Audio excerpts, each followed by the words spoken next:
Fazer o quê, né?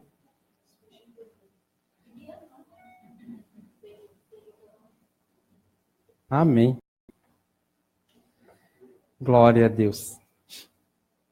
Vamos. Depois de uma viagem maravilhosa ali a Israel e também as 7 igrejas da Ásia, que se refere a partir do capítulo 13 de Apocalipse, nós vamos conversar com o tempo. Vou ter que dar uma arrumada em todas as imagens e daí nós vamos passar um pouco para vocês. Realmente a gente entende a Bíblia diferente, porque a gente vê como foi a situação que foi escrita. Então nós entendemos. Porque às vezes a gente lê a Bíblia e não consegue entender por quê. Porque a Bíblia foi escrita, como eu tenho dito, num contexto judaico e não num contexto brasileiro. Então a gente olha e não entende por que foi escrito isso. Mas estando lá, vendo a história, vendo as pessoas explicando, muda muita coisa. E nós vamos aí com o tempo melhorando isso. Amém? Mas hoje eu quero falar sobre o caminho, a verdade e a vida. Você sabe muito bem que o caminho, a verdade e a vida é Jesus, né? Então, vamos ler aqui, em João capítulo 14, versos 1 ao 6, que diz assim, não se turbe o vosso coração. Credes em Deus, credes também em mim. Na casa de meu pai há muitas moradas. Se assim não fora, eu vou-lo teria dito, pois vou preparar-vos lugar. E quando eu for e vos preparar lugar, voltarei e vos receberei para mim mesmo, para que onde eu estou, estejais vós também. E vós sabeis, guarde bem isso, e vós sabeis o caminho para onde eu vou. Disse-lhe Tomé, Senhor, não sabemos para onde vais. Como saber o caminho? Respondeu-lhe Jesus, eu sou o caminho, a verdade e a vida. Ninguém vem ao Pai senão por mim. Amém? Feche seus olhos. Querido Espírito Santo, nós dependemos de Ti, nós precisamos de Ti. Tu és o Deus presente, Tu és o Deus morando em nossas vidas. Por isso, nessa manhã, nós escancaramos o nosso coração para ouvirmos de Ti, aprendermos de Ti, e não só isso, mas colocarmos em prática tudo quanto o Senhor tem para nos revelar. Ministra as nossas vidas de uma forma especial, ó Pai, em nome de Jesus. Amém. Amém? Então aqui, queridos, nessa passagem, nós vemos que Jesus estava preparando o coração dos discípulos para a sua morte. Mas por que ele preparava os discípulos para a sua morte? Porque a morte de Jesus era necessária para que ele, Jesus, pudesse subir e preparar a morada celestial para cada um de nós. E em meio a esse discurso que Jesus estava falando aos seus discípulos, preparando-os, ele diz o seguinte, Jesus afirma, e vós sabeis o caminho para onde eu vou. E Tomé, o incrédulo, ele já na hora ele pula e retruca e ele diz, Senhor, não sabemos para onde vais, como saber o caminho? Só que Jesus estava falando de coisas espirituais. Diga, espirituais. E eles estavam procurando entender, ou seja, na razão, na lógica. E esse é um grande problema que nós temos. Tentar compreender as coisas de Deus pela razão e pela lógica. Você lembra quando Jesus disse ali para Nicodemos que era necessário nascer de novo? O que Nicodemos, sendo um mestre da lei, ele ficou confuso. Por quê? Como é que pode um homem velho voltar ao ventre da sua mãe e nascer de novo? Ele estava querendo entender as coisas do quê? No seu material. Ou seja, ele tentou entender as coisas espirituais com os olhos da razão. Não tem como voltar ao ventre da mãe. Mas Jesus estava falando de outro nascimento, ou seja, de algo espiritual. Da mesma forma, Tomé nunca compreenderia o que Jesus estava falando se não trocasse a sintonia da razão pela fé. E esse é o problema da maioria dos cristãos, tentar entender as coisas de Deus pela razão. Não tem como. Se você só entende se for algo espiritual. Se você trocar a sintonia do que você está vendo para o espiritual. Porque se nós formos ver pela razão, formos ver pelas emoções, formos ver pelos sentimentos, formos ver pelo que as circunstâncias nos dizem, nós queremos sempre o melhor aqui. Nós queremos sempre entender o porquê disso. Mas muitas vezes Deus está tratando nós para que nós entendamos que o espiritual, o eterno, é muito maior do que isso que nós estamos vendo. Aqui vamos viver quanto? O máximo, quem sabe, cheguemos aos 100 anos. E depois? Uma eternidade. Nós precisamos, por isso que começamos a dizer, Jesus estava preparando, porque se Jesus não morresse e não fosse, ele não prepararia o lugar para nós junto ao Pai. Então, o que está acontecendo hoje aqui é quase nada, ou é nada perante a eternidade. Então, se nós formos ver, Jesus diz assim, ó,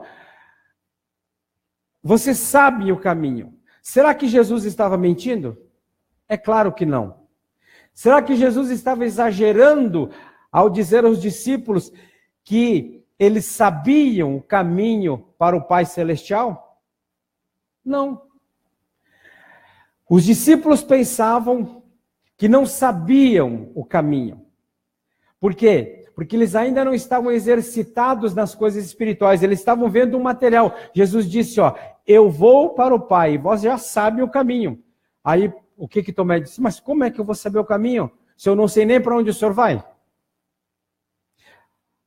Eles não tinham ainda tido experiências espirituais, mas eles sabiam o caminho. Só não sabiam que sabiam. Interessante, né? Eles conheciam o caminho, eles sabiam o caminho, só eles não sabiam que sabiam.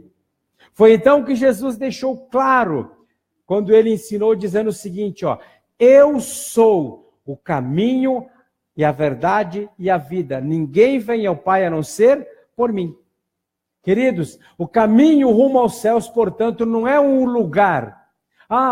Avenida Rio Branco, Capitão Vasco da Cunha, a faixa de São Pedro, a faixa de Rosário. Não, não é um lugar, mas é uma pessoa. O caminho rumo aos céus chama-se quem? Jesus. É Ele o caminho. Então, se eu conheço a pessoa, então eu conheço o caminho. Isso significa que os discípulos realmente conheciam o caminho, porque eles conheciam Jesus Cristo. Como eu disse, só não sabiam que sabiam. E isso se aplica, queridos, não apenas em relação ao caminho aos céus, mas a qualquer propósito que Deus tenha para a nossa vida. Se nós não conhecermos Jesus, se nós não conhecermos o caminho, nós não temos como colocar em prática todos os propósitos que Deus tem para nós.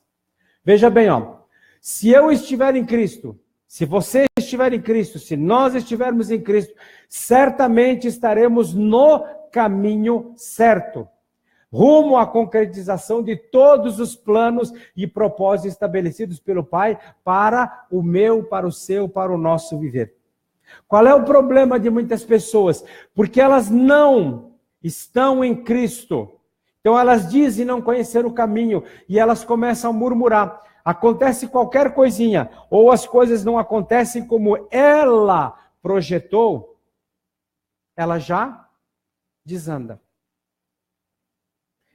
Precisamos ter intimidade com Cristo. Precisamos nos aprofundarmos em Cristo. Precisamos ter relacionamento com Cristo. E então, querido, a concretização de todos os planos e propósitos do Pai vão ser o quê? Realizados na nossa vida. Posso ouvir um amém? Mas aí vem uma pergunta. O que é estar no caminho? Como é que eu sei que eu estou no caminho? O que é estar no caminho? Jesus mesmo explicou que aquele que o ama e guarda suas palavras, esse está no caminho. Veja bem, Portanto, estar no caminho é amar a Cristo, guardando o que Ele ensina, guardando de coração na prática do dia a dia. Ou seja, você guarda realmente no coração e na prática. Quando você negocia, quando você fala, quando você se relaciona, quando você estuda, quando você trabalha, onde você estiver, você está o quê? Declarando que está no caminho. E uma pergunta que nós precisamos fazer sempre para saber se estamos no caminho ou não é: em meus passos, o que faria Jesus? Por exemplo, alguém lhe ofende, alguém lhe diz um impropério, alguém lhe coloca para baixo. E aí você, na hora, vem aquela ira e você já vai partir para cima. Aí você pergunta: em meus passos, Jesus faria isso? Nessa situação, Jesus falaria isso? Se você disser que Jesus não falaria, Jesus não faria, você também não deve fazer. Porque senão você não está no caminho. Está me entendendo, sim ou não? Essa é a grande verdade. E é algo simples, porém se torna complicado. Por quê? Porque nós queremos viver do nosso modo. Se me ofendeu, eu me defendo. Ah, não mexa com os meus filhos. Se mexer com os meus filhos, eu sou a mamãe ursa. Parto para cima. Em meus passos, Jesus faria isso? Hã? Será que Jesus faria? Então, o que é estar no caminho? É deixar-se transformar pela revolução que o Evangelho produz na forma de pensar, de sentir e de agir. Eu acho interessante, já falei algumas vezes e falo novamente só para ficar. Certa vez, isso é real, aconteceu, uma pessoa estava conosco no carro e dali um pouco ela contou uma história, isso é crente, e contou uma história assim, pense numa história escabrosa assim, e dali um pouco ela, me perdoe, eu não sabia, eu não me dei conta que os pastores estavam comigo. Poxa vida, quer dizer que se nós estamos perto, ela não pode falar aquilo, mas e se nós não estamos, o que ela fala? Mas será que realmente ela se deixou transformar no pensar, no sentir e no agir? Será que ela fez a pergunta, será que Jesus contaria essa história? Será que Jesus se alegraria com essa história? Ela não foi transformada. Então, estar no caminho é ir substituindo o velho comportamento herdado da nossa natureza carnal e pecaminosa pelo novo estilo de vida que Jesus nos propôs. Queridos, só dando as pinceladas da viagem. Entre uma igreja e a outra, entre Jerusalém e essas igrejas que nós vimos lá na Ásia, era 1.000 quilômetros, era 650 quilômetros, era daí para frente. E aqueles apóstolos, aqueles discípulos, eles faziam aquilo caminhando ou no lombo de um burro. Quantos meses eles levavam para fazer isso? De uma cidade a outra, de uma igreja a outra, nós levamos, eram 650 quilômetros, nós levamos 12 horas de ônibus, 12 horas. Quantos meses eles levariam para fazer? E eles jamais desistiram, por quê? Porque eles substituíram o velho comportamento herdado. Não, eu tenho que descansar. Não, isso é a hora de você fazer culto? Essa convocação, essa hora, né? Eu tenho que dormir, eu tenho que descansar. Não, eu tenho que ir para o shopping novo. E aí vai, não, mas está quente, olha esse calorão, eu prefiro ir para o quê? Para o balneário. Eu tenho que me divertir. Não é assim? Eu tenho que estar com a minha família. Realmente estar com a família é algo maravilhoso, mas não estamos invertendo os valores? Substituindo o velho comportamento herdado da nossa natureza carnal e pecaminosa pelo novo estilo de vida que Jesus nos propôs. E uma das coisas que ele disse é: quem não aborrecer pai, mãe, irmãos, marido, mulher, por minha causa, não é digno de mim. E o que é aborrecer, queridos? Não é chegar só o seguinte, eu aceitei a Cristo, a partir de hoje você não existe mais. Meu negócio é Cristo. Não é isso. Mas muitas vezes você tem que dizer, peraí, hoje não. Hoje tenho compromisso com Cristo. Então, vamos esperar. Amém, queridos? Isso nós precisamos fazer.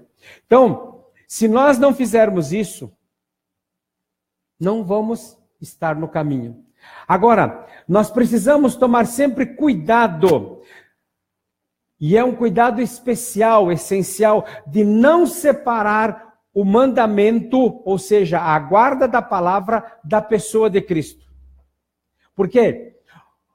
Muitas pessoas, elas simplesmente ficam no legalismo, ficam fazendo coisas e esquecem de Cristo. Se separarmos a guarda da palavra da pessoa de Cristo, certamente cairemos na cilada do formalismo religioso, ou seja, uma pessoa religiosa.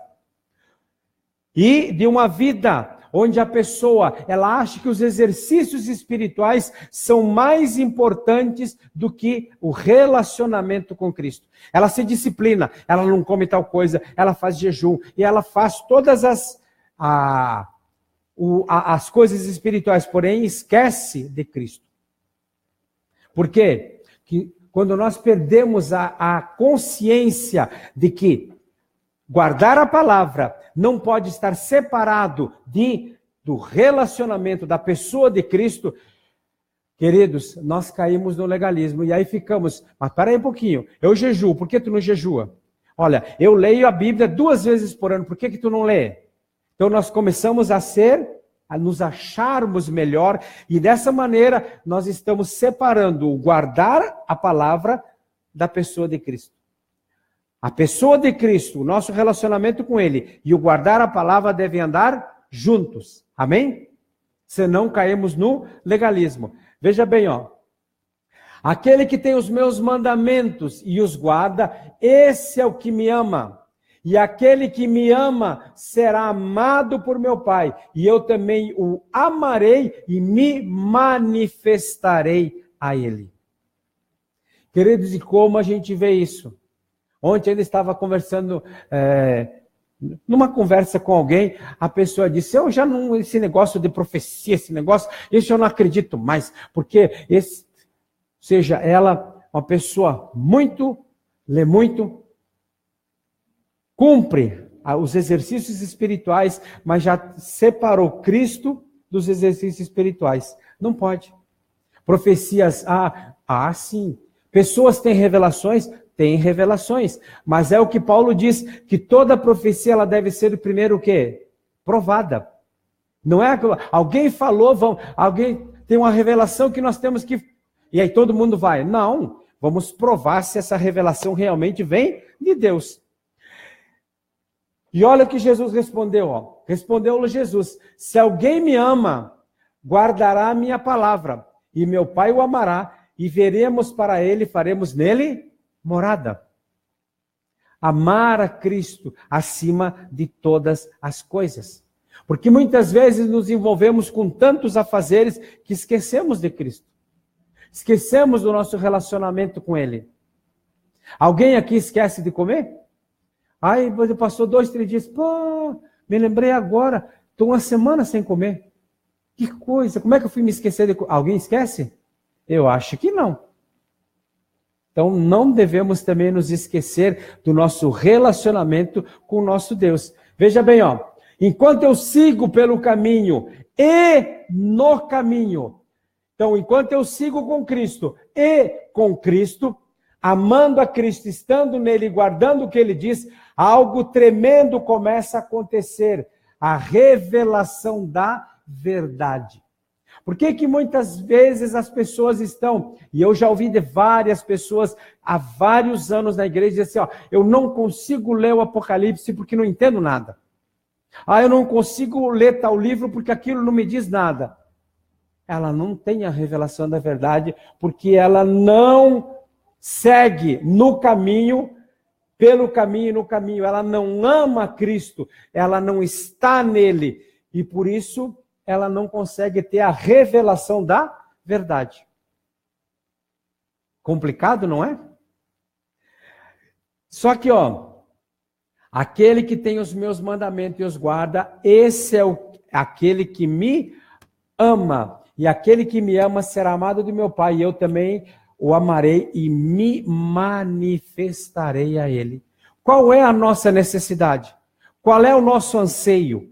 Se nós temos os mandamentos de Deus e os guardamos,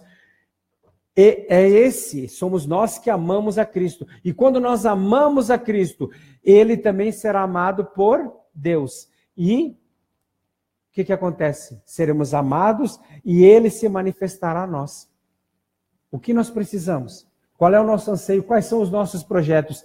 Quanto mais nos achegarmos a Cristo, mais esses projetos todos serão estabelecidos.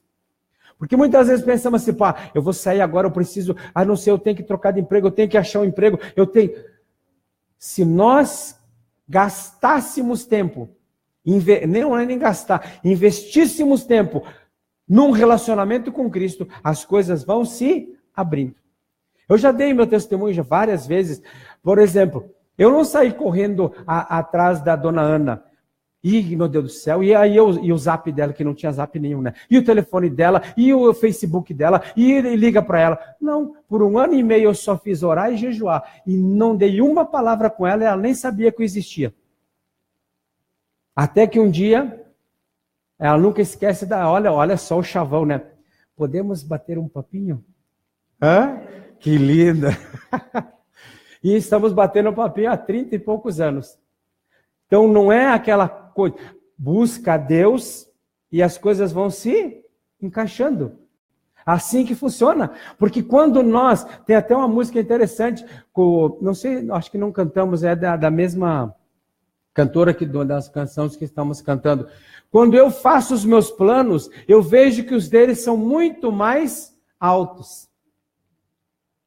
Então não adianta nós planejarmos tudo, queridos, porque nós temos um engano grande. A gente faz toda uma lista de supermercado e aí chega para Deus assim, toma aqui, é isso que eu quero, dá um jeito. Não é assim que funciona.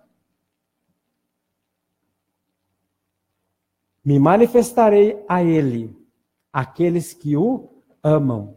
Então, queridos, a revelação da verdade é o segundo degrau para quem chegou ao primeiro degrau, que é o caminho. Eu ando no caminho, e então vai vir o que depois? O segundo degrau, que é o quê? A revelação verdadeira. Eu me achego a Cristo, eu amo a Cristo, eu ando com Cristo, ou seja, eu estou no caminho e ando no caminho. Aí a revelação, tudo do que eu preciso, ela vai vindo. E isso é que vai tornar a nossa vida diferente. E essa revelação não pode ser entendida aqui, no intelecto, senão na experiência espiritual. Por isso que diz, isso nos mostra que a revelação de Cristo é o quê? Gradativa. Gradativa. Por quê? Ele não dá toda. Por exemplo, você aceita Cristo, recebe tudo. Não. É conforme você anda, você recebe. Se nós não fizermos isso, queridos, então veja bem, ninguém espere conhecer a verdade sem ter a disposição de empreender o caminho com ele e nele e através dele. Então não adianta, se eu não ando com Cristo, se eu não estou no caminho que é Cristo, se eu não me uno a ele, como é que eu posso tentar compreender as coisas maiores? Não tem jeito. Nós precisamos, queridos, nos voltar para Cristo. Cristo prometeu manifestar-se, ou seja, revelar-se aos do caminho, aqueles que estão nele. Por isso que um dia Pilatos perguntou assim, mas o que é a verdade?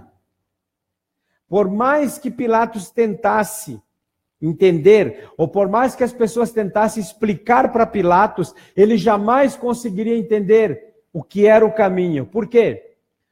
Porque ele estava na soberba, ele pensava que mandava. Então, a não ser que ele tivesse um profundo arrependimento, que conduzisse o seu olhar em outra direção, ou seja, na direção oposta à sede de poder e apego ao mundo presente, ele não ia conhecer, ele não ia entender jamais o caminho. E na direção contrária, queridos, aquilo que levou ele a lavar as mãos. O que Pilatos fez? Seguinte, pode matar ele, eu estou lavando as minhas mãos. Não fui eu, estou lavando as minhas mãos. Se ele não tivesse feito o contrário do que fez, poderia ser que ele entendesse o que é a verdade, mas não conseguiu por causa disso. Então, queridos, a revelação, ela é gradativa, e ninguém espere conhecer a verdade sem ter a disposição.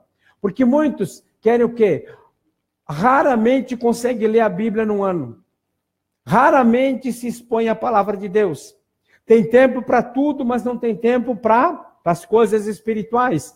E como é que vamos querer conhecer a verdade se não temos a disposição de empreender, ou seja, andar no caminho com Jesus e nele e através dele? Hoje eu programei, isso eu vou fazer isso hoje. E já começa a fazer sem sequer. Estão entendendo, sim ou não?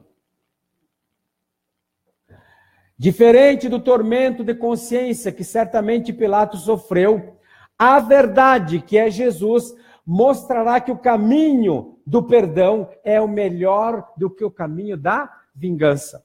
E quantos de nós, queridos, quantos cristãos que eu conheço que vivem uma vida inteira com problema com alguém? Não me fale do fulano, eu não quero saber dele. Se ele passar na minha frente, nós vamos ter uma conversa. Cadê o relacionamento com Cristo? Cadê? Então, queridos, que amar é infinitamente mais gratificante que odiar.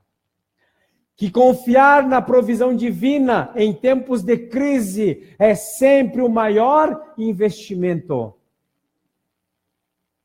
A verdade que é Jesus se prova como verdadeiro na experiência cotidiana de quem está no caminho que é Jesus.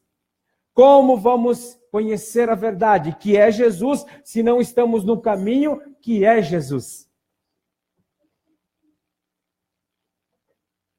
Então, queridos, lâmpada para os meus pés é a tua palavra e luz para o meu caminho. Quem é esse? É Jesus. Está lá no Salmo 119, verso 115. Então, a verdade que é Jesus é paz que conforta na tribulação e força para os grandes desafios da vida. Jesus disse, eu sou o caminho, a verdade e a vida. E depois que nós descobrimos a verdade, nas mínimas experiências, nós vemos a vida de outro jeito. Nós não ficamos mais reclamando, nós não ficamos mais nos esconjurando, nós não vivemos murmurando. Porque nós sabemos que Deus tem o comando e o controle de todas as coisas. Veja bem, assim como o caminho e a verdade são uma pessoa, a vida também o é. Então, a vida não é apenas o que esperamos após a morte. Não, quando eu morrer for para o céu, vai ser tudo diferente. Não, queridos. A vida nos está disponível hoje e agora. Nós já podemos viver o melhor de Cristo hoje. Mas alguém diz, mas se eu tivesse 1 milhão ou 2, aí eu seria feliz. Não seria. Se com R$1.000, se com R$500 você não é feliz, com 1 milhão, 2 milhões, você também não será feliz. Então a vida plena, ela nos está disponível hoje e agora. A vida é onde desembocam as águas que emanam do caminho e da verdade. Ou seja, quando eu ando no caminho que é Cristo e na verdade que é Cristo, tudo quanto eu preciso vem. Mesmo na dificuldade, mesmo na necessidade, eu sou feliz, eu sou pleno, eu estou contente. Por quê? Porque eu estou com Cristo. Eu sei que essas circunstâncias todas não vão mexer com o meu emocional, não vão fazer com que eu me desvie, não vão fazer que eu me torne uma pessoa azeda. Amém? Então, não tem como errar se nós andarmos no caminho. Não tem. Então, veja bem, a vida é Cristo. E se eu estou em Cristo, então eu tenho o quê? Vida. Pessoas correm atrás de curandeiros, pessoas correm atrás de remédio, pessoas correm atrás de médico, pessoas correm atrás de tudo para quê? Para ter vida, ter saúde. Mas se a vida é Cristo, se nós estivermos nele, nós temos vida. E vida, queridos, não quer dizer que nós tenhamos tudo do bom e do melhor. Não, nós podemos viver a vida mesmo lá, quase que na necessidade. Podemos viver sem nenhum problema. Então veja bem, o problema é que assim como Tomé, embora estando no caminho, que era Cristo, achava que não o conhecia. Assim somos nós também, tão próximos da vida, que é Cristo, e tão longe de desfrutá-la. Eu sou o caminho, a verdade e a vida. Ou seja, tudo quanto nós precisamos, Cristo tem à nossa disposição.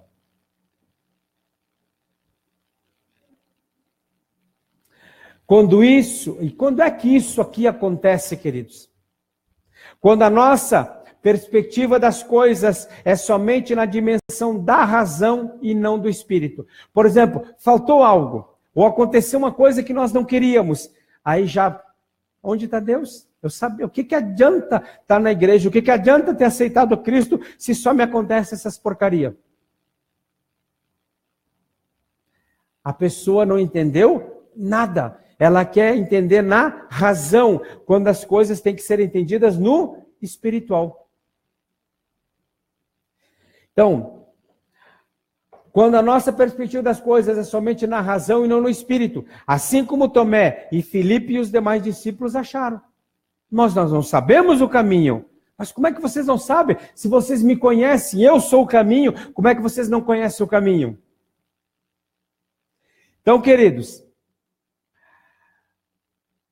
se nós, veja bem, quando a nossa perspectiva das coisas é somente na dimensão da razão e não do espírito, somos privados da vida, não por não tê-la, porque nós temos Cristo, mas pelas posturas mentais contrárias à sua manifestação plena. Por exemplo, eu aceitei a Cristo, Ele mora no meu coração, mas eu não deixo Ele agir, porque tudo eu vejo na razão.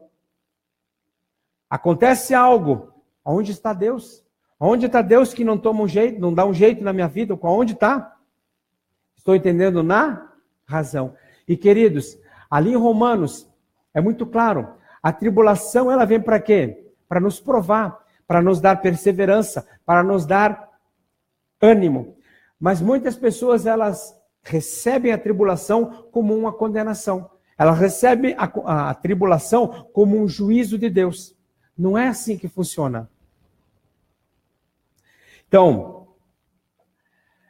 se nós vermos, mas quando chegamos à maturidade cristã, então a vida se nos parece mais real e mais palpável. E é muito simples. Por que a gente vê pessoas... Eu estava falando com o pessoal ontem, essas pessoas ganham salário.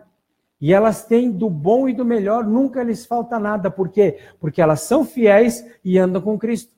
Muitas vezes você pega pessoas ganhando muito dinheiro, mas nunca tem nada e são infelizes. Por quê? Porque não são fiéis. Elas não andam realmente com Cristo. Elas não conhecem, elas conhecem o caminho, mas não andam no caminho. Pois é, a mesma coisa, alguém disser assim, para ti ir para o centro, tu tem que seguir por aqui. Tu vai por aqui, tu chega bem rápido e não vai ter problema nenhum. Mas daí a pessoa assim, é mesmo, aqui é bom, né? Mas eu vou dar uma volta aqui para ver como é que é. Conhece o caminho, foi indicado o caminho, mas prefere andar por outro caminho. Ela, primeiro, vai demorar mais. Segundo, ela pode quebrar a cara. Então, queridos, e a vida não vem revestida de qualquer glamour. A vida é a vida de Cristo, a vida espiritual. Ela não vem com todo aquele glamour espiritual, tipo rasgando os céus. Porque tem muitas pessoas que só acham que Deus vai agir se a coisa se abrir os céus e descer anjos tocando trombeta. E ela não vem com esse glamour tudo. Ela não vem rasgando os céus, não, com som de trombeta e visão de anjos, nem provocando êxtase como de efeito de drogas, para nos blindar do sofrimento existencial. Nós vamos ter sofrimento? Vamos. Nós vamos ter dificuldade? Vamos. Nós vamos ter luta? Vamos. Jesus mesmo disse, no mundo tereis aflições, mas tende bom ânimo, eu venci o mundo. Então, se nós estamos em Cristo, no caminho, a vitória que Cristo teve sobre o mundo, nós também temos, porque nós andamos nele. Amém? Dá para entender?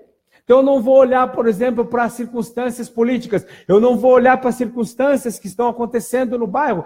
Eu vou andar com Cristo.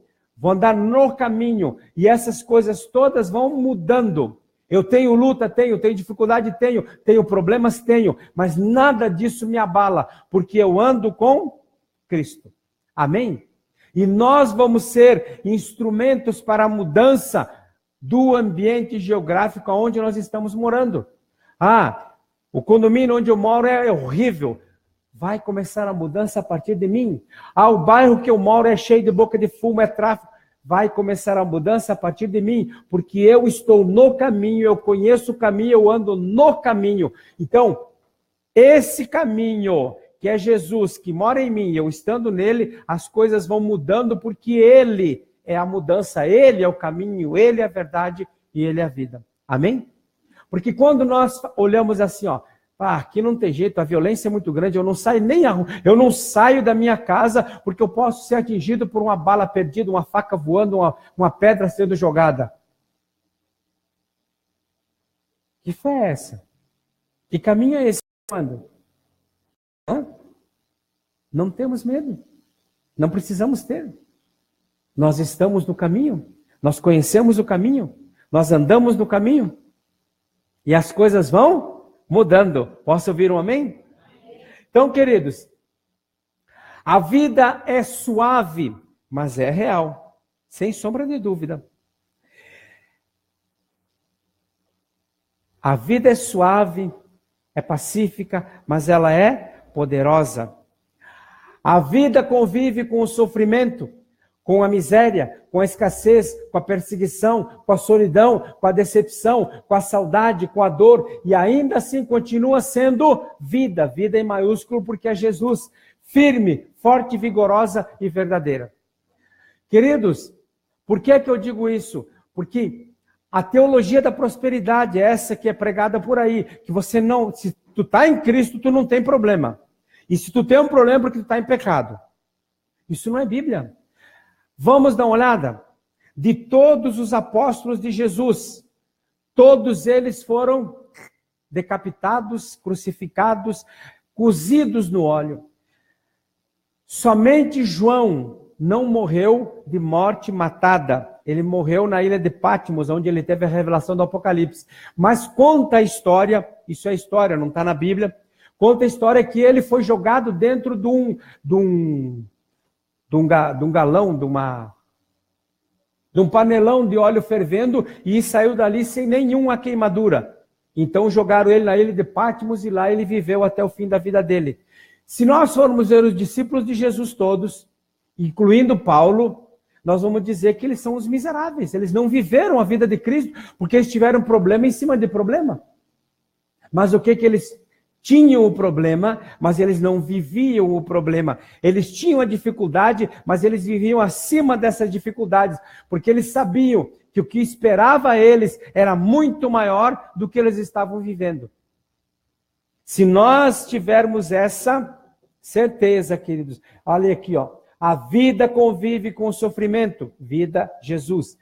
Com a miséria, com a escassez, com a perseguição, com a solidão, com a decepção, com a saudade e com a dor. E ainda assim continua sendo vida, continua sendo Jesus, firme, forte, vigorosa e verdadeira.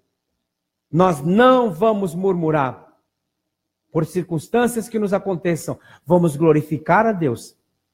Claro, quando nós temos um problema, a primeira coisa é orarmos. Será que eu não me desviei do caminho? Se eu não me desviei, eu não tenho consciência de desviar, é perguntar para Deus, Pai, o que o Senhor quer me ensinar com essa circunstância? E sempre glorificando a Deus. Porque a vida, ela mora em... Diga assim, a vida mora em mim. Amém? É assim que funciona. E tem que funcionar.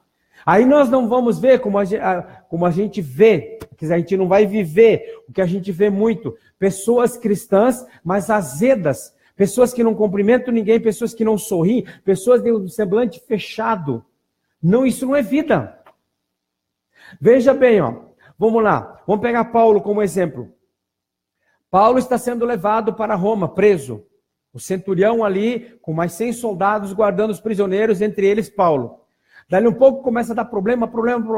Paulo podia dizer assim, que se lixe, estou nem aí, estou me levando preso mesmo. Mas não, ele ajuda. Senhores, essa aqui já é tantos dias que está acontecendo isso. Está na hora, vamos comer, não vamos ficar para... estamos morrendo. Não, vamos comer. Aí chega mais à frente e o navio encalha. E aí os marinheiros se jogam ao mar. E aí ele diz para os centuriões, olha, se eles forem embora, nós todos vamos morrer. Mas um anjo me disse essa noite que nenhum de nós vamos perecer. Paulo podia ter deixado, que se lixe. Chegou naquela ilha onde ficaram ali. Primeira coisa que ele faz, ele descobre que o chefe, o pai do chefe da ilha, está com um problema, desinteria. Ele vai lá e ora, cura o homem. Ele podia, estou aqui preso mesmo, que morra. Pode morrer, estou nem aí. Não, ele está vivendo o quê? Isso aqui, ó.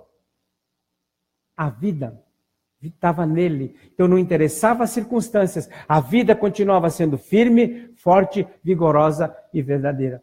Será que isso está falando conosco? Vamos deixar de viver circunstâncias.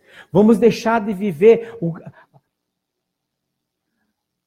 Cristo em nós, esperança da glória. Eu sou a solução. Por quê? Porque Cristo mora em mim. Agora, deixa eu só dizer uma coisa, que muitas vezes nós erramos. Dentro da língua hebraica, tem 3 verbos que não tem.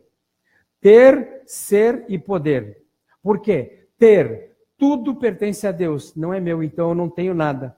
Ser, quem é? Tanto é que ele se diz assim, eu sou, o grande eu sou, então eu não sou nada. Então é interessante até o guia nos falando, que, por exemplo, você vai dizer assim, como é que você diz se você é bonito? Eu sou bonito. Eles não dizem eu sou, eles dizem eu bonito. Não tem o sou é só Deus. E poder, todo poder é de Deus, todo poder emana de Deus. Então ter, ser e poder não existe. Por quê? Isso muda tudo. Eu tenho dinheiro, eu tenho uma casa, eu tenho isso, eu tenho... Não tenho nada. Eu sou formado, eu sou o melhor. Eu não sou nada. Estão entendendo como as coisas vão mudando? Jesus é tudo. Eu sou o caminho. Eu sou o caminho, a verdade e a vida. Tudo pertence a Ele, tudo vem dele. O que Ele nos dá é pela misericórdia. O que Ele nos dá é pelo amor. Então nós temos que ser agradecidos. Amém, queridos? Então veja bem. Para os que entraram no caminho e estão descobrindo a verdade, a vida sempre despontará no final. Ou seja, eu entro no caminho, estou cheio de problema, entrei no caminho, mas ainda tenho problemas. Mas eu estou descobrindo a verdade. Então, se eu entrei no caminho, estou descobrindo a verdade, a vida sempre despontará no final. Mas eu vivi uma vida inteira com necessidades. Eu morri, a glória me espera. Porque eu fui fiel, andei no caminho, eu descobri a verdade. Amém? Então veja bem, aquele que tem o Filho tem a vida. Queremos vida? Então tenhamos Cristo.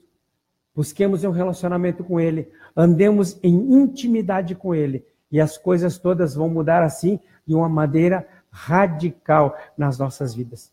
Se Cristo não for o primeiro nas nossas vidas, queridos, muitas vezes precisamos deixar os nossos filhos chorando, os nossos filhos enchendo a paciência e nos voltarmos para Cristo. Porque deixa eu dizer uma coisa, A criança é egoísta, a criança é má por natureza, a criança ela é soberba, a criança ela é individualista e ela quer tudo para ela.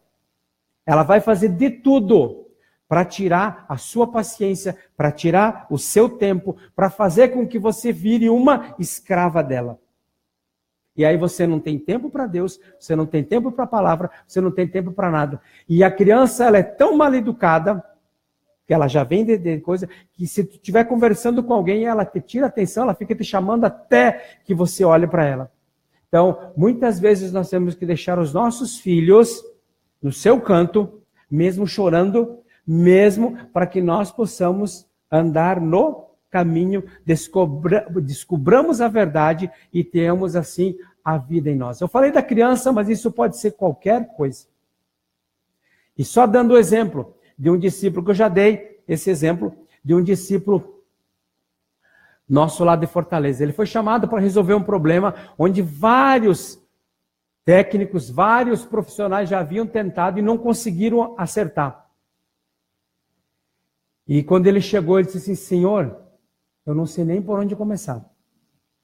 Então que o teu Espírito Santo me dê a direção, porque tantos já passaram por aqui e eu não sou melhor que nenhum deles. Então se o Senhor não me indicar o que fazer, eu não sei o que fazer. Aí ele abriu um painel assim, ó. Quando ele abriu um painel tinha um fiozinho solto. Foi só botar um parafusinho e tudo funcionou. Se ele não fizesse essa oração, se ele não se colocasse, se ele dissesse, não, eu fui chamado porque eu sou o bom. Passou aqui já uns 100 aqui, ninguém arrumou nada, mas eu sou o cara. Ele não teria arrumado até hoje. Então nós não somos nada. Precisamos depender de Deus. E como é que nós dependemos de Deus para educar os nossos filhos, para o nosso trabalho, para resolver as circunstâncias todas? É tendo um tempo com Ele. Lutero já dizia o seguinte, ó: no dia que eu não tenho nenhum problema para resolver, eu oro 2 horas. E no dia que eu tenho mais coisas para fazer, que realmente é um dia que me falta tempo no dia, nesse dia eu oro 4 horas. Se nós colocarmos Deus na nossa vida, se nós buscarmos a Ele, as coisas vão se encaixando.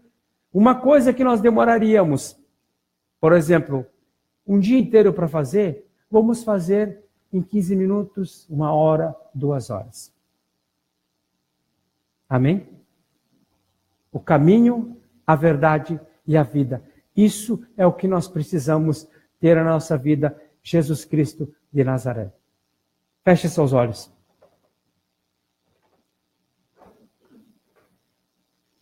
Pai, nós te damos graças por esta manhã.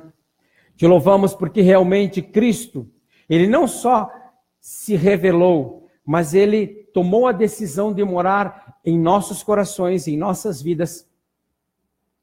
Que Ele é o caminho, a verdade e a vida. Ele se revelou a nós, Ele veio até nós e Ele nos mostrou como andarmos no caminho, como